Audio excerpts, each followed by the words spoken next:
welcome to another edition of Metis Warrior. You're here with Timothy and Alexandria. Hello, everybody. And we are Metis Warrior Media Group.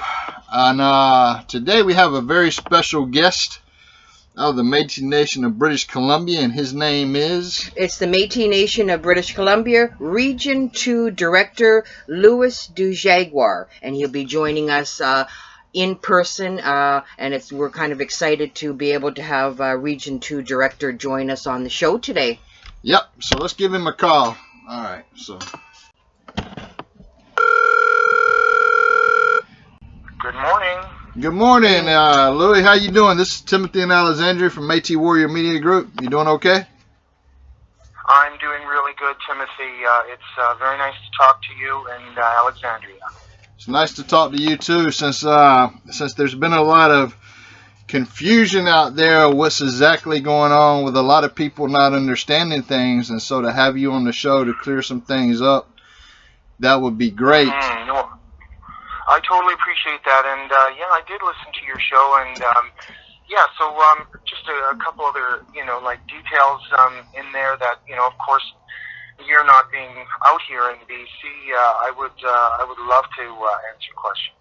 Okay, that's awesome. I guess the first question that I had, because we know the president was suspended, but we don't know, because one of the issues that she brought up is she made it seem like the implication that there was at least one board member that would not be able to prove their genealogy. Now, since that show, we've obtained information that she's in fact signed, had her signatures on every one of your IDs. Is that correct? Yes, that's correct. So that accusation, or that thing with her giving you a timeline to put out your genealogy, I mean, wouldn't she have known that before she ever signed an ID card? And that's a little confusing to us. Can you elaborate on why she might have threw that out? Yeah, absolutely. There's before you even run for office, you have to go through a process. And I also ran for the Federal Liberal Party in 2015 with Justin Trudeau, and it's called green light. So you're checked over to make sure that, yes, you have to qualify. So once you're green lit, you're good to go. And there's been a lot of, I think, backlash about our registry and it coming from President Claire, which is very odd because, she's been the president 4 years before that, so she's had lots of time. If she had any concern then, why wouldn't she do anything before? And in fact, during that period or just before, our registry was actually, it was verified by INAC. So, if you can't get a better party than that to come and verify your registry. And that was actually done, and INAC, they even stated that our registry was one of the gold standards out of all of them in Western Canada. Yeah, and actually, we've been, I don't know if you're familiar with the history of our show, but we've been active for 2 years, and in that 2-year period, we've never had to come after anybody in BC or cover any story in BC, really, until this broke, and we said, okay, let's go ahead and look into what's going on out there. But it's sort of an easy target because it's like, you might as well go and hit someone at the knees and try to cripple them because, when your financing and everything comes from government sources and, your registry, one of the things that defines, the population of your people, and you're using that to apply for funding, then of course anyone who's going to be against you is going to go for the knees, right? And say, hey, your registry's not good, and so to me it's sort of a cheap shot. Yeah, and like you said, if she's been in office now 4 years prior to that as well, it makes no sense why she would throw that out, and it does seem like a cheap shot. I'm a little baffled by a lot of things that she's done, but Alexandria has some points too. But I will tell you though, she does have an issue with the vice president. And that issue, we've seen it in the boardroom as well. And, that was questioned during the election, and I'm sure the vice president is the one you're talking about. And there was actually a complaint that was put in. And during the election, the Senate actually okayed it. Somebody did complain, and yeah, we have a process to check anything out, and everything was verified. So, but wouldn't her signature? Maybe that's probably where. Wouldn't her signature be on the vice president's ID as well, though? I'm sorry, say that again? I'm sorry. Wouldn't her signature, the president's signature, also be on the vice president's ID as well? Absolutely.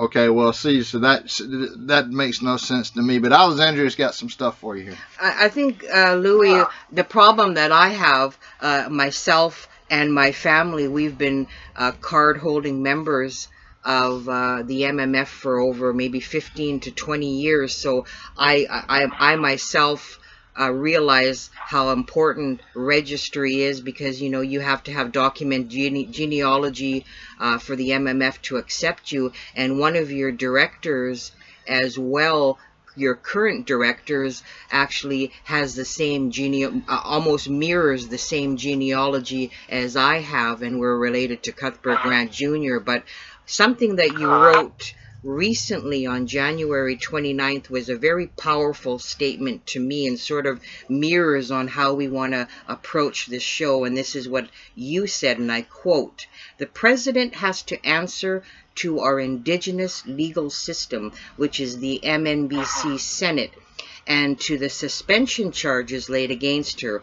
All of these other issues are just that, other issues." And I've been going all through different social media mediums here and seeing all the really defamatory statements, the pure ignorance and lack of education that people are just spewing out there. And I think it's very, very sad that this is going on. And like Timothy and yourself just said, she was in there previously for 4 years.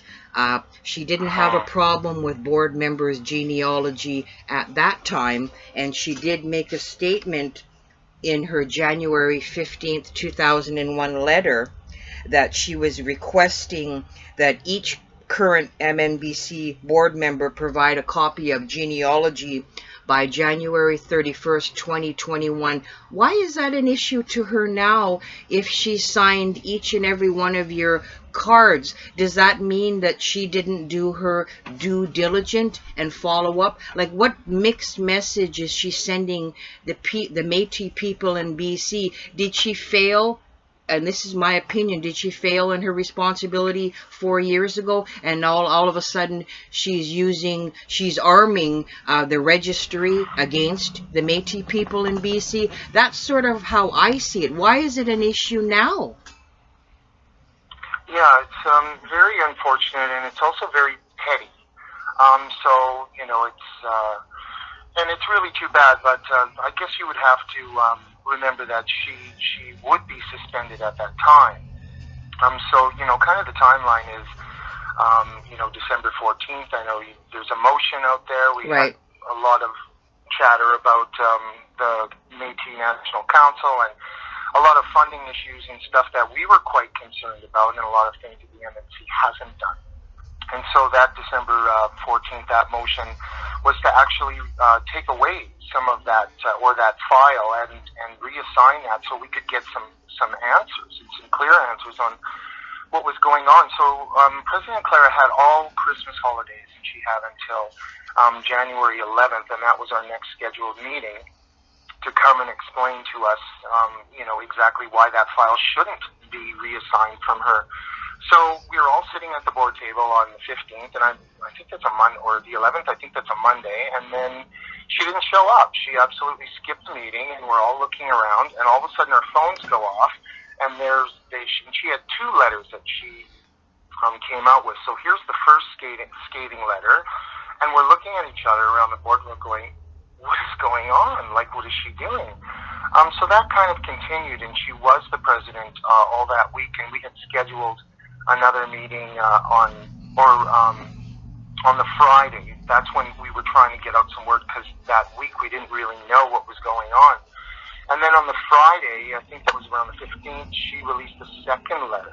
And then that one was again starting to attack the registry and dig deeper into some issues. And so we took that weekend, we scheduled a meeting on the Monday, and we told her, this meeting has to be about you explaining yourself, like what is going on. And so in that meeting, she had the opportunity to explain herself and why she was not giving us answers to MNC questions that we had. And, her answers were not forthcoming, and so she was suspended. And, that was her recourse for that is to go to our Senate, our justice system.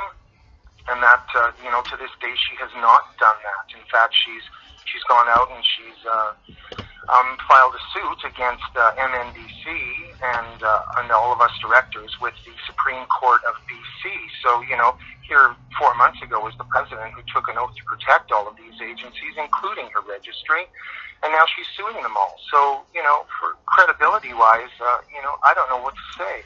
Well, here's a couple of points that I just caught from what you just said. For me, if you have the board sitting at the table and they're waiting on her, the president, and she refuses to show up, to me that looks like she's just quitting. I mean, it looks like she's stepping down. It's like she's gave up. She's quitting.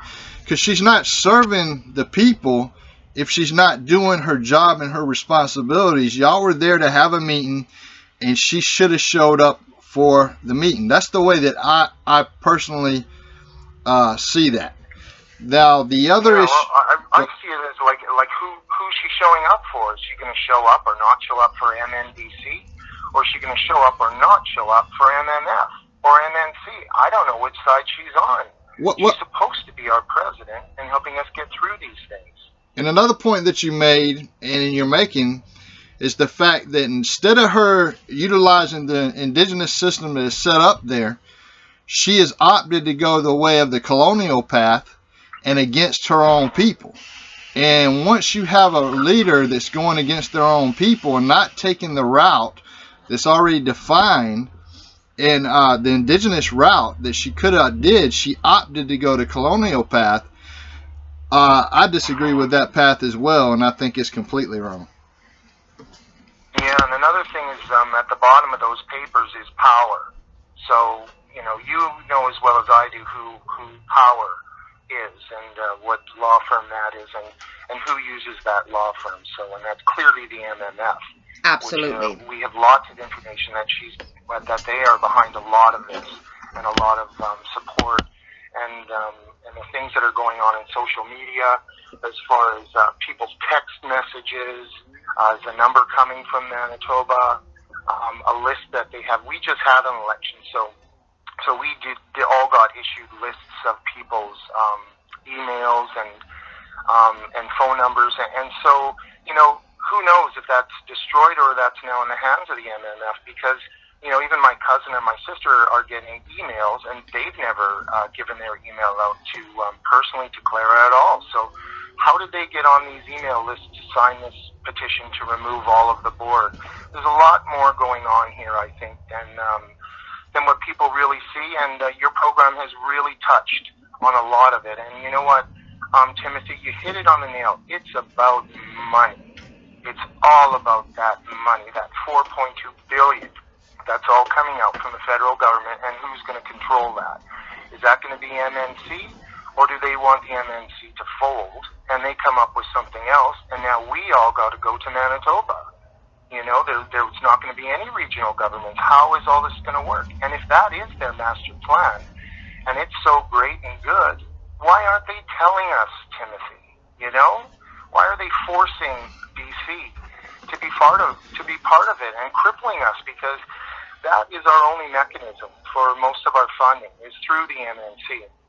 Alberta and Saskatchewan, Ontario, they've got other things going. They have a one-on-one relationship, and they already have self-declared governments that, can do that. We don't out in BC. We're dependent on MNC right now, and I think, it's looking more and more that Clara wanted us to go in that direction, and I don't think that's fair to the people of British Columbia, and it's not fair to the board or any of us, any Métis people out here. We should be making our own choices. And you should be making their own money. It should not have to be filtered through the middle party there. I think it should go straight to the Métis Nation of British Columbia. I don't think it should be filtered Well, they down. take 10%, right? They take that 10% right off the top, Timothy. So 4.2 billion, you know that's a lot of money. That is a heck of a lot of money. And they don't even have any citizens. The MNC is just an administrative arm, right? We have over 20,000 citizens here, and you know, there's a lot of programs and things, and a lot of things that need to be done, and a lot of people need help here.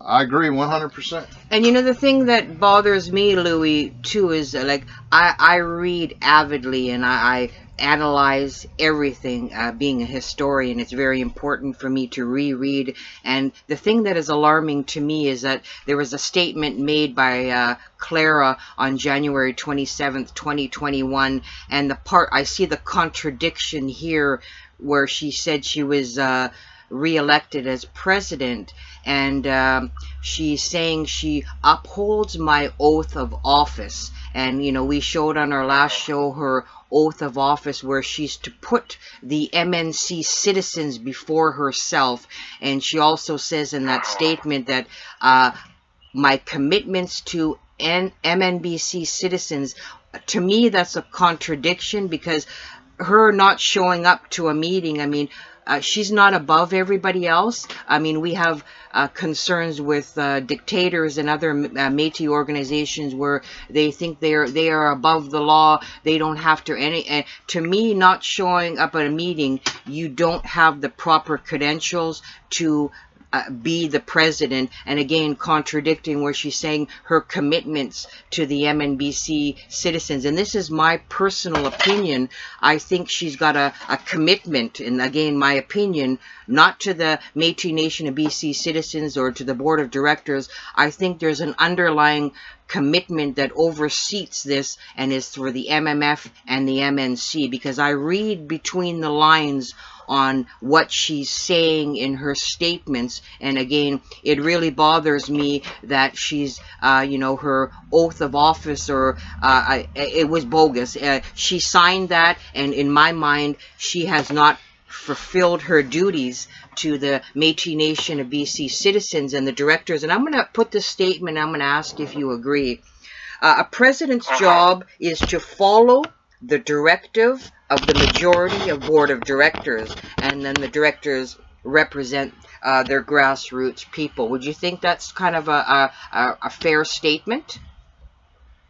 Yeah, well, we were all elected out of our region, so we come, you know, from right across the province, and you know, all of us, you know, at least most of us, won with double digits, and in fact, the vice president, Lisa Smith, had the most votes of all, I think, ever.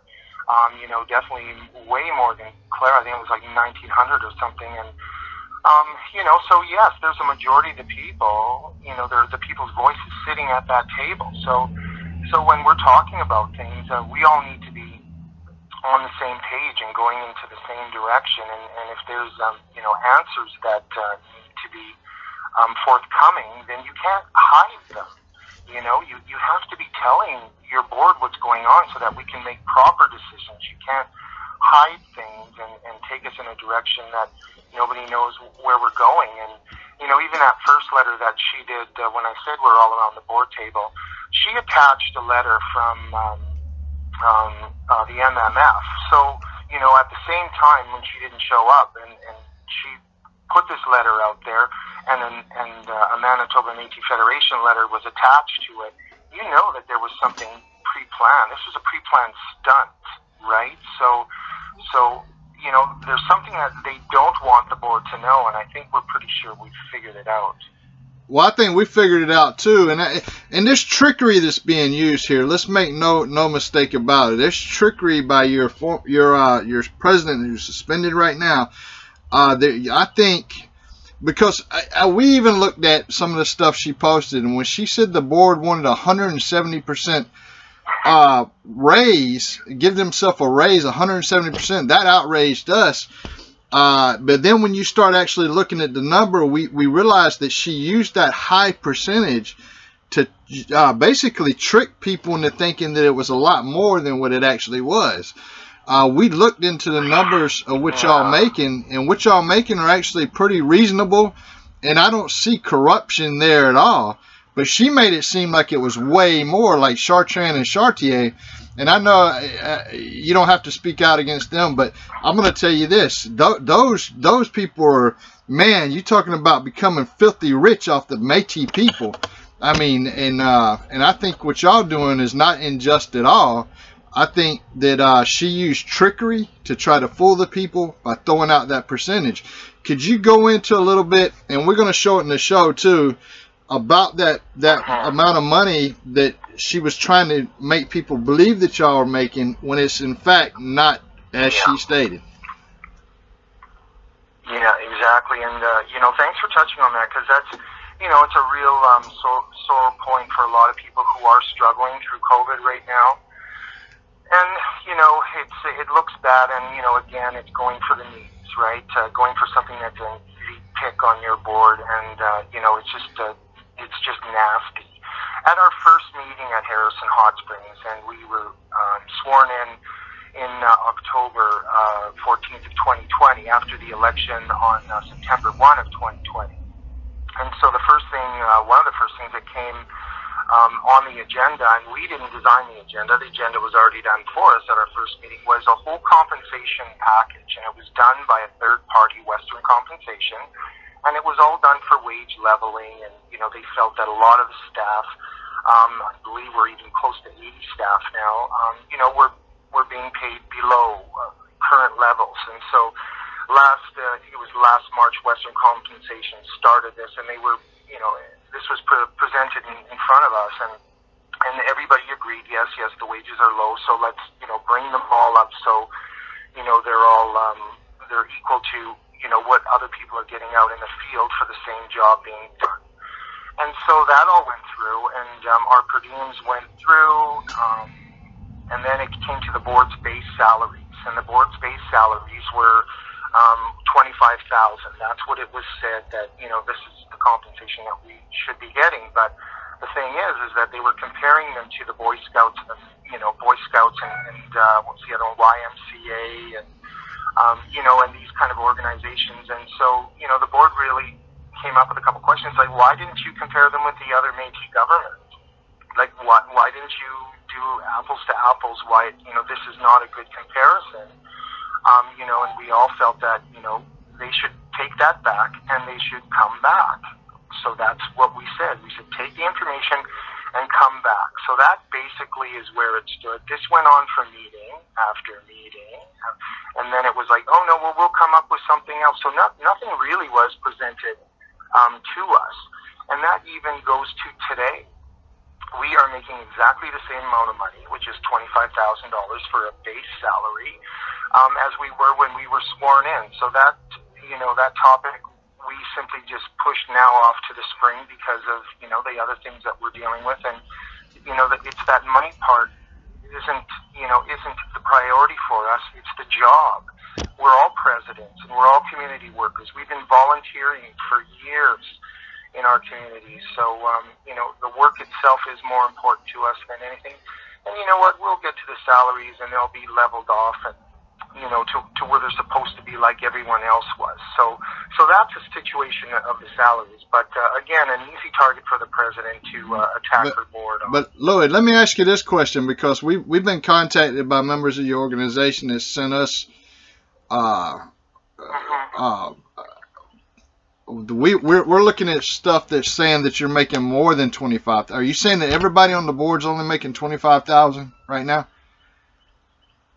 Yeah, I think the vice president is around around 50-something thousand, and then there's a stipend, of course, of $7,500 for portfolios. Okay, and so that. But that's it. The rest of us are only $25,000. Like, I'll take a picture of my my pay stub and I'll send it to you. I don't have an issue with that whatsoever. No, I don't need that. I'll take you at your word. Okay, even though we told Louis that we did not need him to show proof of his statement of earnings, he still showed us. And the reason why we told him that we didn't need proof is because he's been transparent with us and we completely believed him. But everything he said, he sent us proof of it to back up his entire story. If you go back and look at the screenshots in here, you can see them. If you look at your screen right now, you can see the statement of earnings right there. I mean, there's no denying it or inflating it or using trickery.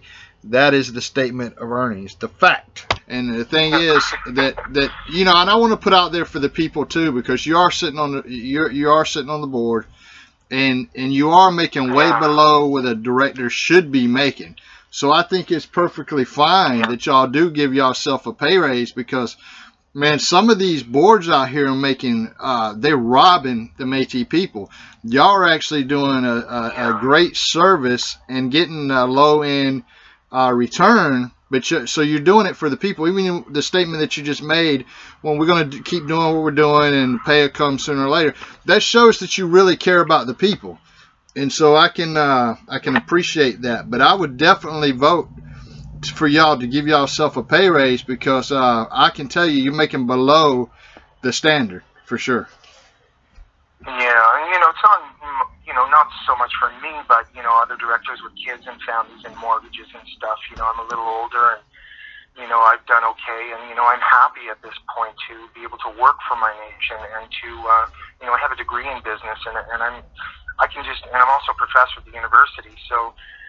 I can teach a couple of courses and make just as much money, but this is very important to work, and I want to do this at this point in my life. So, when people start attacking you and about wage and stuff, I just it's really hard, and it's very upsetting when you're up at 6 a.m. and and you're attending meetings until later in the night, and then you help communities out, and you're able to help people out. That's the really rewarding work, but to have this drag through the social media like this and the attacks that we're all facing is really denigrating, and it really it's not what Métis people do. We should be lifting each other up, especially the times of COVID. We shouldn't be tearing each other down. And it's it's not spirit building whatsoever. Yeah, and I agree with you, Louis. The spearhead of being who we are as Métis is kinship and community, and what I don't appreciate, and what I look at Clara's Facebook post on January 11th, where I think it's all about the shock factor. She's trying to shock the Métis citizens in BC, but manipulating the details by saying that the shock factor of 170% increase, but she doesn't go into the details where everybody reads that statement and they're just appalled and they're shocked without realizing the back end of previous meetings in regards to board salaries. And certainly you deserve to be paid a living wage, but if she would actually be truthful and transparent and not post and manipulate and get away from the shock factors, again, another way that she is not serving the Métis people of BC, and there's an undercurrent. She seems to be serving a different master. Yeah, and she seems to be taking the narrative, the MMF narrative of Registry and the Metis Nation of Ontario, right? And they keep saying this, that you're on their side, it's us and them, and you don't believe in the Registry, and open up the floodgates, and they're all going to come into BC and willing. All of this is the MMF's line. It's their MO, right? Out here in BC, we want the Métis National Council to survive, because our issues are, funding, and I'm sure we only get 12.5%, the same thing as Ontario. Well, Alberta and Saskatchewan, Manitoba get their 25%.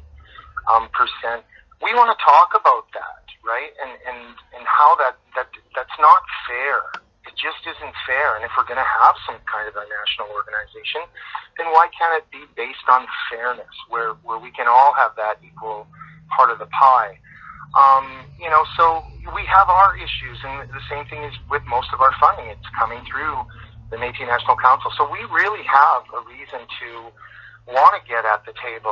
And I don't know if you know, but, I do have the document. You can even go on to the federal site, and you can see where MNC is behind. They're delinquent on the last 2 years.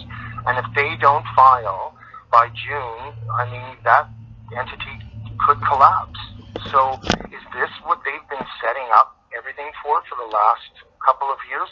Those are the hard questions that our board needs answers to, so we can, make decisions, and we can talk to our people and say, is that the direction, we want to go? Or maybe we do want to just go it alone, right, with self-governance and just have that one-on-one relationship. And then we don't have to be dependent on the MMF. So, there's a lot of other things that go with this topic. It's easy to pick the ones that people can get riled up, especially in nationalism. Like nationalism, can be such a great thing, but it can also be a very, very dangerous thing. And, pitting each other against each other by whose blood is thicker, is disgusting for me. We have a genealogy. We have all that stuff. Métis people were never like that. In fact, we adopted people. We adopted First Nations kids and fed them and clothed them and raised them. That is what being Métis is about, is taking care of community and taking care of each other. It's not about saying that my blood is the right blood and my story is the right story and your story doesn't mean anything. So I just don't like that narrative that's coming out from Will Goodon and the rest of them out at the MNF. Well, that's all about greed, and that's about how much money can they put in their pocket. I don't know if you're familiar with some of our past shows we had before. We used to have another channel up before we rebooted on this channel right here, and we were behind the MNC getting audited. We were really the inspiration for that audit, or they didn't even call it audit. It was called something else, financial review or whatever. When they actually when they actually rigged up paperwork, I mean, this is criminal what they did. The fonts didn't even match. They had different font matches on the same forms. We were behind all that. Now, we were slowly dismantling the MNC, but we realized the problem was we had other groups coming up that were trying to take the members. So we backed off of that because we said, whoa, wait a minute. We don't really want to rip apart the MNC. What we want to do is get some reform and get some transparency and get rid of the corruption. And so that's why we backed off. If everybody's wondering why we backed off the MNC, it is because we've seen all these new groups popping up trying to take members, and we said this is not going to be any better. Now, you touched on something when you talk about registry and whose blood is thicker than the other. My issue is this, okay? Now, this is an issue that I have, is that homeland map. Because what if you live 1 kilometer outside of the map? Does that mean that if your ancestors are 1 kilometer outside of that map, that you're not Métis? That don't make no sense to me. I don't understand the map. Now I do support the fact that there is a lot of people that are claiming to be Métis that we personally, they sent us their genealogy. We looked at it and we see that they're not Métis. And so, and I understand that they're doing this for the purpose of coming in and taking the funding. However, what about the people that really are Métis that don't live right in that homeland map? They're getting screwed over, basically. Yep. It's the blob, right? I've never been a fan of the blob, and I don't know too many people who are fans of the blob, but we have our issues out in here in BC. What about Fort Victoria? What about Fort Langley? Right? What about the Kootenays? If we're not going to call a meeting, we're not going to sit down, how are we going to talk about this? We've got history before Canada was Canada as well, with Métis people out here. We'd like to talk about that. And, from my understanding, that blob map was something that was a late introduction to a meeting, and it was BC and Ontario that looked at that and said, hey, our story's not in there. And, there was another map, I think, before that, if you ever come across, Timothy, that is actually larger, and you can see other areas. And what about Powell? I mean, here's people, here's Clem. I mean, goodness sake, didn't he go and defend Powley out of Sault Ste. Marie? Mm-hmm. And once you got your rights, you walk away from that community? Then you say you're not part of it? I mean, it's just ludicrous. This man, he's past his prime on presidency. He's expired already. Let's have another presidential election. He's trying to run, apparently, in Saskatchewan, and I have a letter in front of me that states he's going around. This is the letter that he signed. He wants everyone to vote for him. Anyone who's 16 and over. Oh, and by the way, you don't need a Saskatchewan Métis card. Just self-declare. And I'm going to send you that letter. This is the same guy who's, criticizing everyone else about the registry. His character is very questionable, to say the least, at this point. And he wants people to self-declare to get him voted in, but like you said, he wants to sit there and tell people who's Métis and not Métis. As far as your reference to that map, I've seen several different maps where the blob is different sizes, and this is true. But I say get rid of the blob, and what it is you look at your genealogy. Your genealogy shows if you're Métis or not. You don't need the map, and it's greed, and it's actually to extinguish the amount of Métis that you have in North America. I mean, it's not right, and so I think that it should be expanded. Get rid of the map and just use genealogy, because your area, BC, y'all have so much more Métis there than I feel like was recognized. You know what I mean? Yeah. Well, they use numbers for government financing, right? So if it's convenient for them, they'll say, oh, well, on the census, 90,000, self-declare, right? So they say, oh, we represent 90,000, when in fact, we're just like 20,500. Tell the truth. Tell the truth. And you know what? If there are more Métis people out there, help the communities. Sign them up, and let's help them with their genealogy and bring them into the fold, right? So it's about it's about being truthful, and that's an Indigenous value. If we're not doing that in our own communities, goodness sake, how do we have any credibility at all? Well, if we're going to divide and conquer between Métis against Métis, how is the federal government ever going to take us seriously as a unique ethnic group? And, myself, the MMF and the MNC has had this divide and conquer mentality for a long time.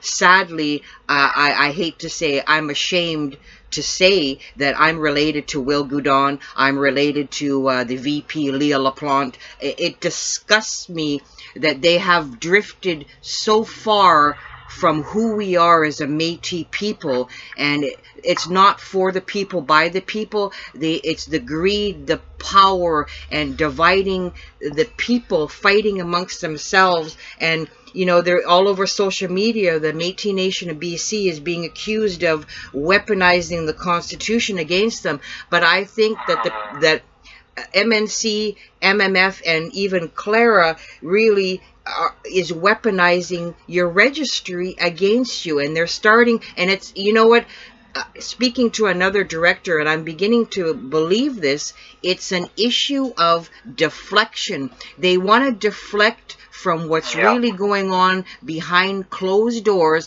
They want the people all riled up. How can the people get these salaries? Why did they kick out the president? They're trying to deflect the truth away, and they're actually perpetrating a con against the Métis people of BC. And I think, and I can tell you, because Will Goodon, for a couple years now, has been all over social media perpetrating this propaganda, the MNC, MMF, and it's sad.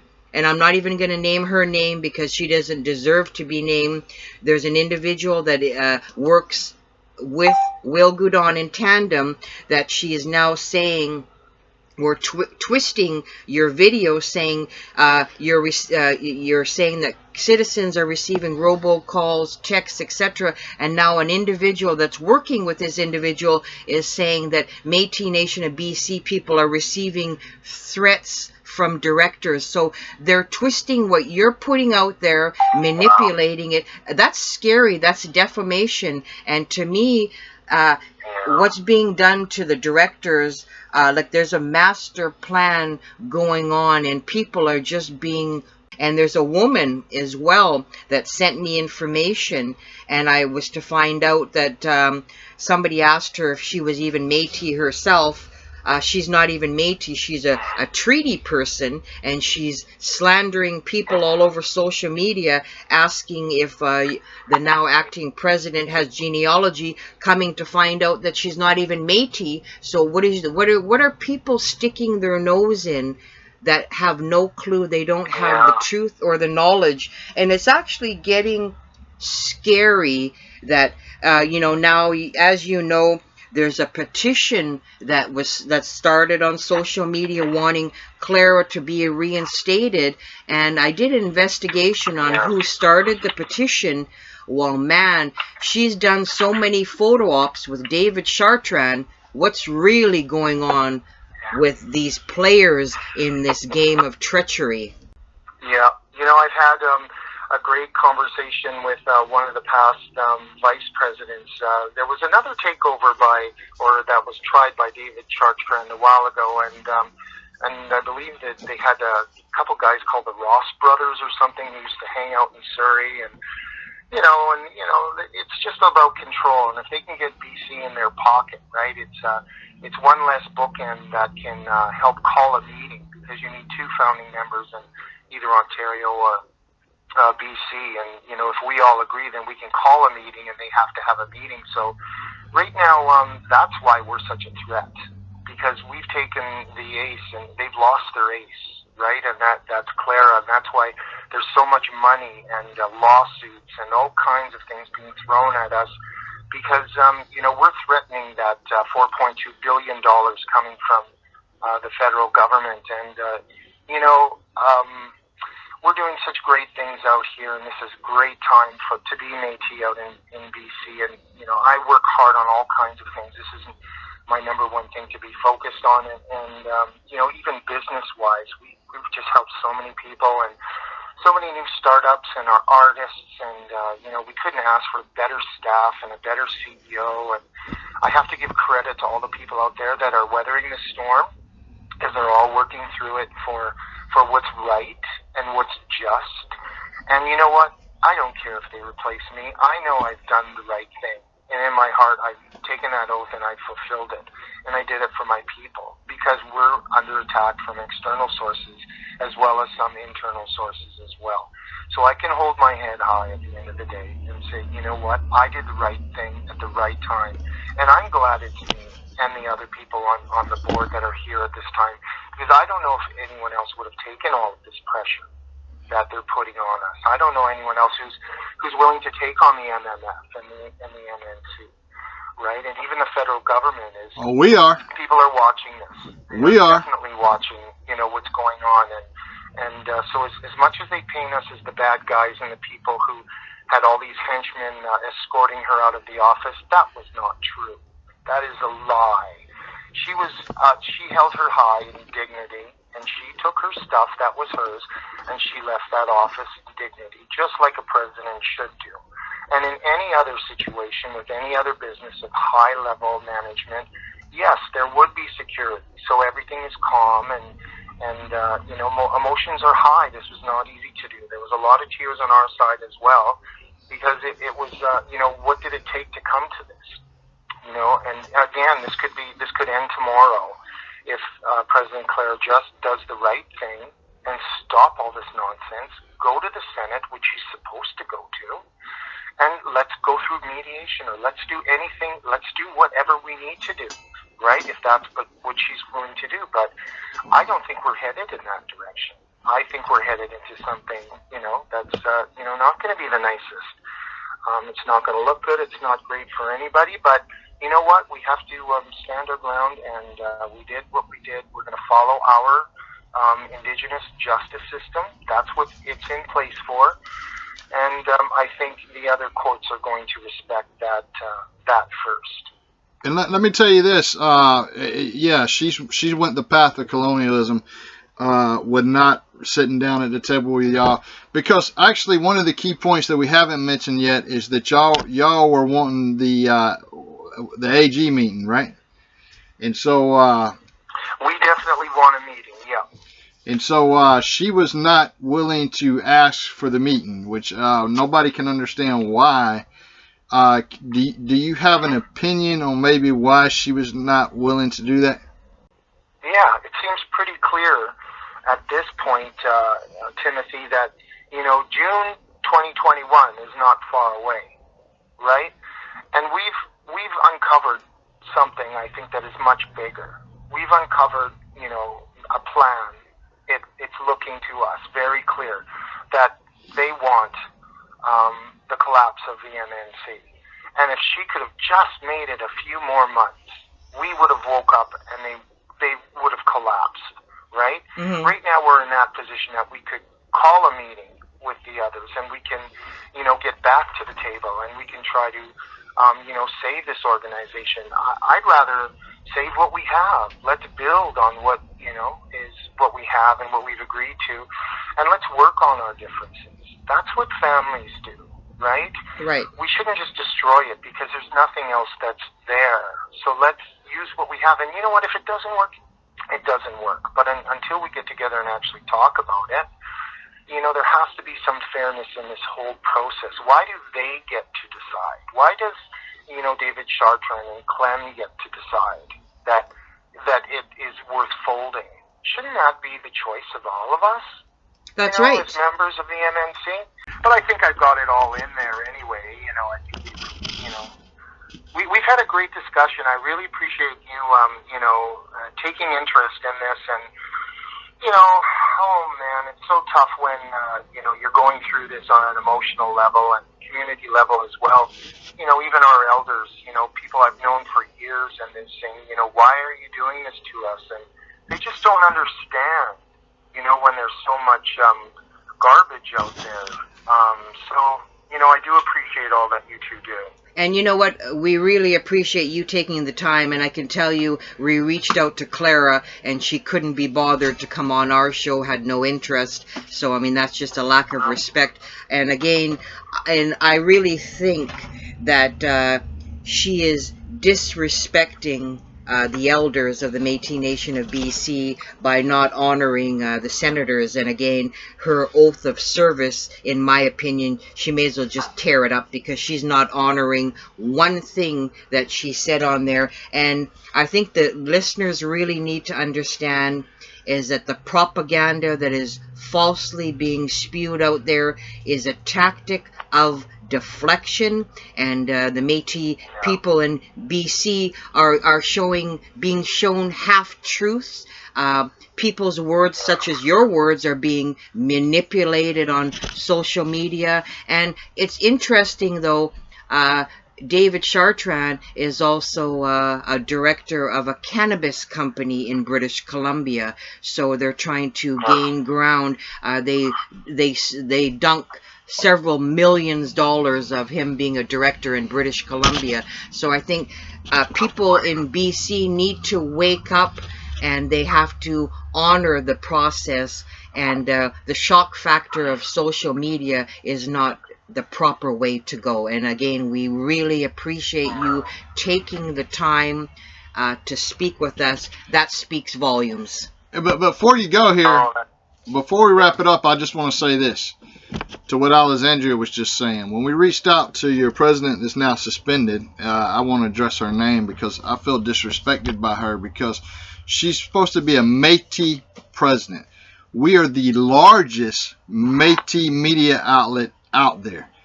That is us. And so for her not to do our show is a slap in the face.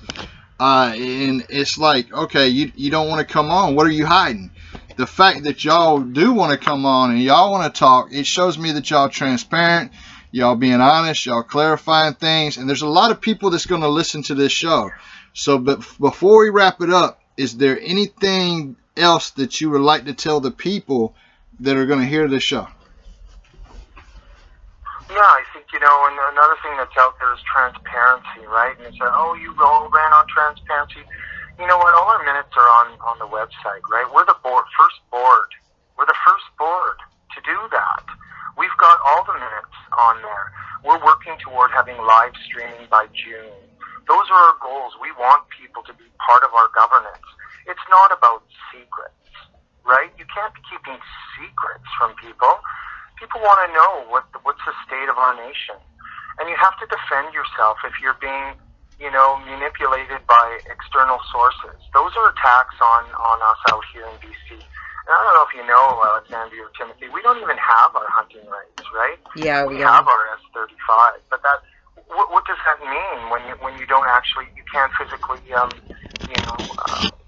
those rights? So we're behind here, and we've got so much potential, and we just have to come together. And I just ask people to please look for the truth and either call us or send us an email. And we'd be happy to answer any questions that is still outstanding for anyone. And I certainly hope that justice will prevail and we can move on from this. Yeah, and you know what, man, again, we appreciate the transparency, the willingness to come on the show, but only we find historically the people that do come on our show have nothing to hide. They're on the up and up, they're legit, and they're like, okay, bring it on. And so, those are the people that we can respect. Again, your president that's on suspension, again, I won't mention her name because I feel like she disrespected us. And I feel like she's got something to hide, because if you're a Métis president and you're seeing the largest Métis media outlet out there right now, which is us, why not come on and address the concerns and let us ask you questions, just like we ask you questions? And because I feel like maybe there's something that she's hiding. Maybe there's a colonial agenda there. Maybe it's a greed agenda. Who knows? But and she feels like we're gonna unveil that. But and you know what, Miigwech, to Lisa Dawn Smith, who is now the acting president, sending her a message. She responded immediately, and that's what a president does, is they respond. And to go a route of an immediate lawsuit, you're hiding something. You're not transparent. And again, kudos to you and Lisa Dawn Smith for reaching out to us after we sent a message immediately. That's transparency, and that's accountability. Exactly.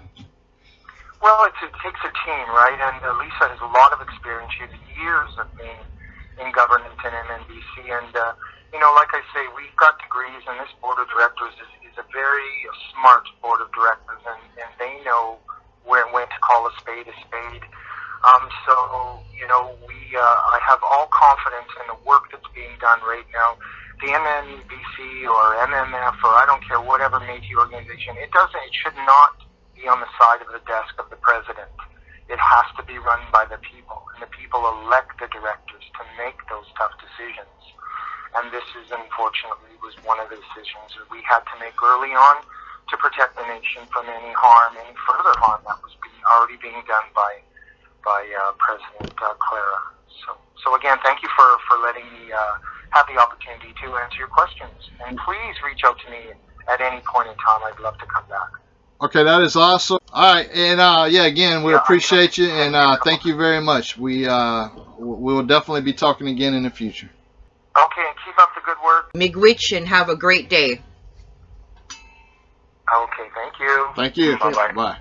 And I think before we end this show, we also want to thank another director, Dean Gladue, who has actually been willing to speak with us and send us information. And like I said, that's 3 individuals from the Métis Nation of BC that have been accessible and transparent to us, willing to speak to us. So when you have individuals willing to speak to you, take the time out of their schedule, again, that speaks volumes. So again, thank you to Lisa Dawn Smith, Louis De Jaeger, and Dean Gladue for being accessible to Métis Warrior. And that's what a board should do, folks. And what we want you to understand out there is people who are greedy after money, and for doing things for the wrong reasons will not actually come on the Métis Warrior show. We've known this historically, right? The people who have nothing to hide and they're willing for all the questions, they have no problem coming onto the show because they know they're doing all they can for their people, and that's what we need to recognize here. Now, I'm going to tell you 100% that I support the board on this. I was going to try to stay neutral in this situation, but after talking, and we had conversations before, Alexandria has with the vice president's now acting president, and everything that, like you say, they've just been transparent and open. So I'm definitely siding with the board at this point. I agree, and like I said, the online trolls that are posting half-truth, misleading propaganda on social media. What is the real motive? What is really going on behind the scenes? What is the real story? And this speaks volumes when you have 3 individuals from a board willing to speak, be transparent. Clara just couldn't be bothered to even respond. I guess she's one of those higher up people that sneers down on Métis people. Well, of course, she's using the colonial path and suing her own people she's supposed to protect and serve. But here's the thing.